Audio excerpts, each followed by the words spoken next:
தமிழக மக்களுக்கும் பெற்றோர்களுக்கும் ஒரு முக்கியமான செய்தியை பதிவிடலாம் என்று நினைக்கிறேன்.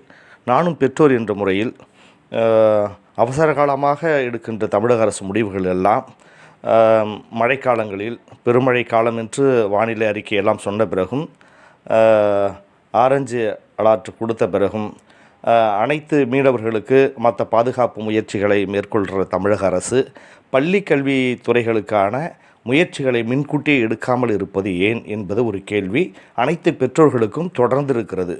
திமுக ஆட்சி காலத்தில் வந்ததிலிருந்து கல்வி அமைச்சர் அவர்கள் கல்வியை பள்ளிக்கூடம் போகின்ற பிள்ளைகள் எல்லாம் எல்கேஜியிலிருந்து யூகேஜி 12th வரையில் உள்ள ஸ்டூடெண்ட்ஸ் எல்லாமே ஒவ்வொரு பெற்றோர்களும் அந்த பள்ளிக்கூட சாலையில் நார்மலான நேரங்களில் போயிட்டு பிள்ளைகளை விட்டுட்டு வருவதற்கே பெரும் அவஸ்தைப்பட வேண்டிய சூழலாக இருக்கும்.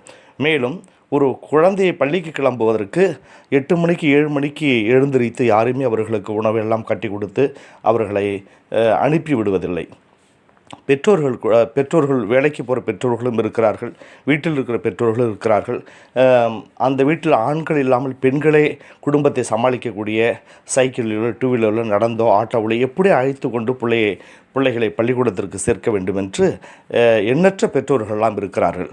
அவர்களுக்கு கனமழை என்று அறிவித்த பிறகும் வானிலை அறிவித்த பிறகும் அதை பள்ளிக்கூடத்திற்கு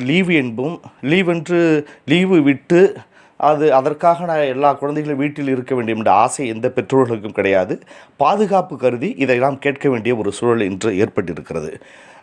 தொடர்ந்து மழைக்காலங்களில் விடிந்த பிறகு பள்ளிக்கூடம் 7 மணிக்கு 8 மணிக்கு விடுமுறை அறிவிக்கின்ற தமிழக அரசு தொடர்ந்து இப்படி தான் நடைமுறையாக செய்து கொண்டிருக்கிறது. சென்ற அதிமுக ஆட்சி காலத்தில் இதுபோல நிலைப்பாடுகளாம் இல்லை. முன்கூட்டியே நாளை மழை வருது என்றால் முன்கூட்டியே முதல் நாள் 4-5 மணிக்குள் இல்லை 6 மணிக்குள்ளேயே செய்திகளில் ஊடகங்களில் வந்துவிடும்.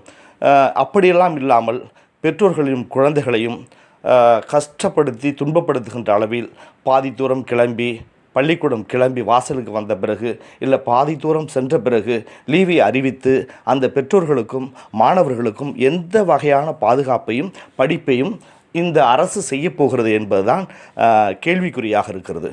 நிறைய மாணவர்களுக்கு நான் முதல்வர் திட்டம் என்று நிறைய செய்து கொண்டிருக்கிறது.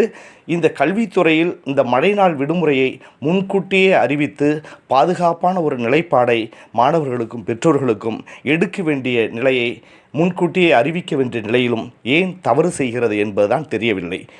தொடர்ந்து திமுக அரசு ஆட்சிக்கு வந்ததிலிருந்து மாணவர்களுக்கான மழைக்கால விடுமுறையை மழைக்கால சூழ்நிலைகளை அறிவிப்பதில் ஏன் தாமதம் காட்டுகிறது என்று தெரியவில்லை. மற்ற எல்லாவற்றுக்கும் ஆறு குளங்கள் ஏரிகளை கடலுக்கு மீனவர்களுக்கான விஷயங்களை எல்லாத்தையும் பாதுகாப்பு செய்கிற கல்வித்துறை அரசு ஏன் கல்வி மாணவர்களை பாதுகாக்கக்கூடிய நிலையில் ஏன் தவறிவிடுகிறது என்று தெரியவில்லை. பெற்றோர்கள் இந்த பதிவை பார்த்தவர்கள் எல்லோரும் பதிவிடுங்கள். என்னுடைய கவனமும் நிலைப்பாடும் என்னுடைய கருத்துகளும் சரி என்றால் உங்களுடைய பதிவுகளை பதிவிடுங்கள். மிகுந்த நன்றி. இதற்கு தமிழக அரசு விரைவில் சீக்கிரமான ஒரு தீர்க்கமான முடிவை எடுத்துக்கொண்டு சாதாரண ஒரு மனிதனைப் போல் இல்லாமல் ஒரு அரசு நிர்வாகமாக கேந்திரமாக முன்கூட்டியே முடிவெடுக்கும் திறனை பெற வேண்டும் என்பது அனைத்து பெற்றோர்களும் மாணவர்களுடைய கவனமாக இருக்கிறது. நன்றி, வணக்கம்.